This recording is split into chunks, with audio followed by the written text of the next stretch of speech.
Acheter un billet d'avion pour un vol commercial supersonique, c'est peut-être bientôt à nouveau d'actualité grâce à United Airlines qui vient de passer commande de 15 appareils chez Boom Aerospace. Dans le même temps, United commande plus de presque 300 avions commerciaux chez Boeing et Airbus. Voilà une compagnie qui croit à la relance. Nous avons vu beaucoup de taxis volants eVTOL et voilà le minibus volant eVTOL qui se présente à vous. Le futur du transport aérien sur toutes ses formes, c'est tout de suite sur Première Classe TV.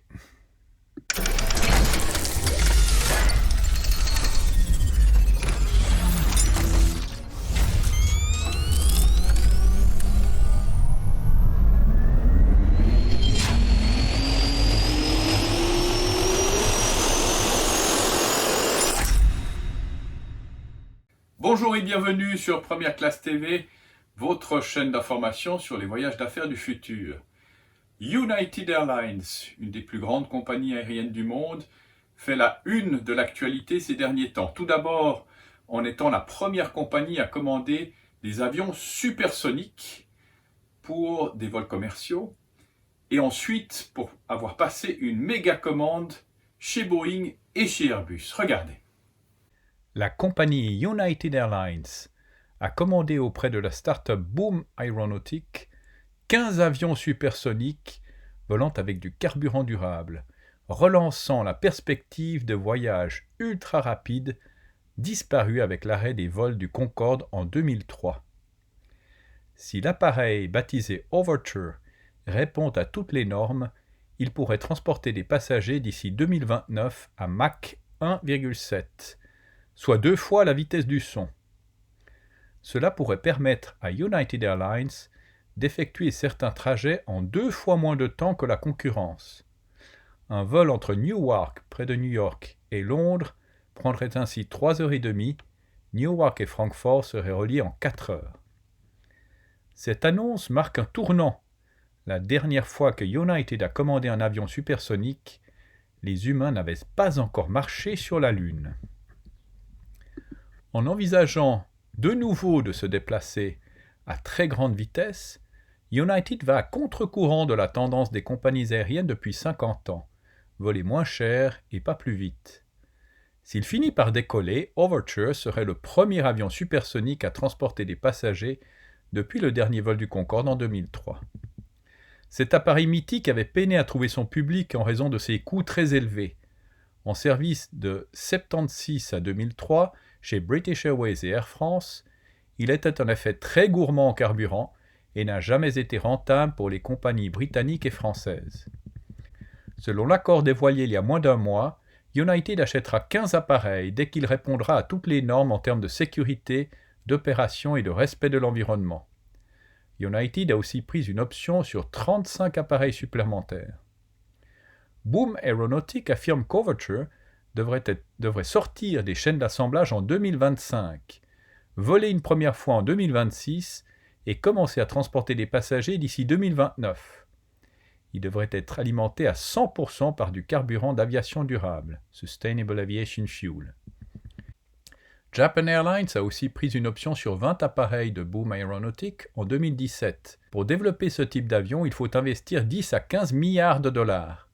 Il existe un réel doute en l'état actuel des choses sur la viabilité de ce programme, qui est très intéressant mais qui émane d'une start-up qui n'a aucune expérience de l'industrialisation d'un avion commercial dans un milieu hautement régulé.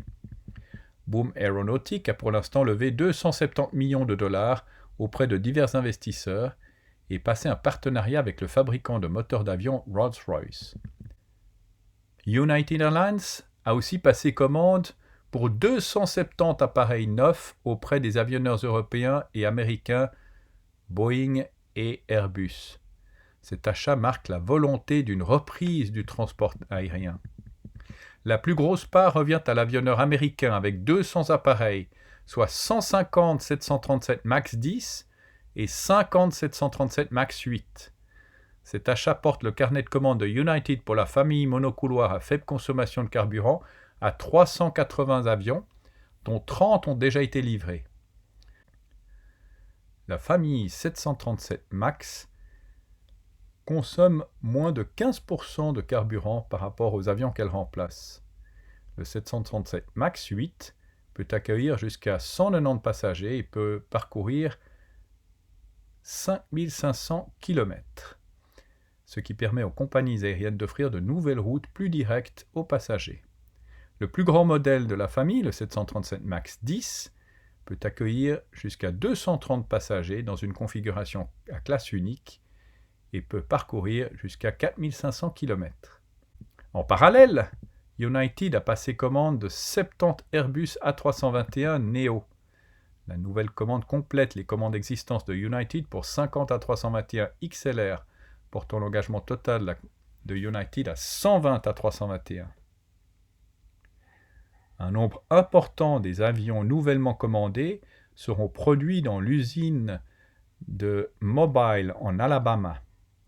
À l'échelle mondiale, à fin mai 2021, la famille A320neo avait enregistré 7400 commandes pour 121 clients. Nous avons beaucoup parlé de projets eVTOL, ces engins à décollage et atterrissage verticaux dans Première Classe TV, et nous les avons surnommés, ces engins, les taxis volants. Mais voilà une société à New York qui développe non pas des taxis volants, mais des bus volants, parce qu'elle développe un engin qui peut transporter beaucoup plus de passagers et qui s'apparente donc à un bus volant. Regardez. La start-up new-yorkaise Kelekona affirme que son avion alimenté par batterie pourrait voler de Los Angeles à San Francisco en 1 heure. Kelekona estime que la plupart des fabricants d'eVTOL voient trop petit. Pourquoi se contenter de transporter une poignée de passagers quand on peut en transporter des dizaines ? La start-up basée à New York ne travaille pas sur un concept de taxi aérien comme tant de start-up eVTOL. Elle travaille sur un minibus aérien. La société espère produire un gros avion à 0 émission qui pourra transporter jusqu'à 40 passagers. À l'exception du dernier concept d'Ilium qui peut accueillir 7 passagers, la plupart des prototypes eVTOL que nous avons vus sur Première Classe TV au cours des dernières années n'avaient de place que pour 2 à 3 passagers. Le concept de Kelekona, qui peut être considéré comme un véhicule de transport en commun, peut transporter environ 4500 kg de capacité de chargement. En ce début de l'ère eVTOL, ces chiffres sont totalement inédits. La taille n'est pas non plus la seule caractéristique du Kelekona. Le minibus aérien sera rapide. Kelekona promet que son avion pourra effectuer des vols à 530 km/h. Alors comment ce bus volant alimenté par batterie pourra-t-il accomplir cette performance ? Cela reste à prouver. Ce que nous savons sur l'engin est que son fuselage en forme de dirigeable sera fait d'un composite imprimé en 3D et qu'il sera alimenté par 8 hélices et équipé d'une batterie échangeable pour minimiser le temps d'attente entre les vols. Alors que Kelekona se concentre pour le moment sur le transport en commun, la société prévoit d'autres utilisations pour son eVTOL, notamment en tant que transport militaire et ambulance aérienne. C'est ainsi que se termine cette édition de Première Classe TV. N'oubliez pas de cliquer sur j'aime, de partager ces vidéos, de vous abonner. Nous nous retrouvons la semaine prochaine, dernière édition avant l'été, et nous reparlerons de Boeing 737 MAX, puisque Alaska Airlines va développer avec Boeing une version très éco-friendly. À la semaine prochaine.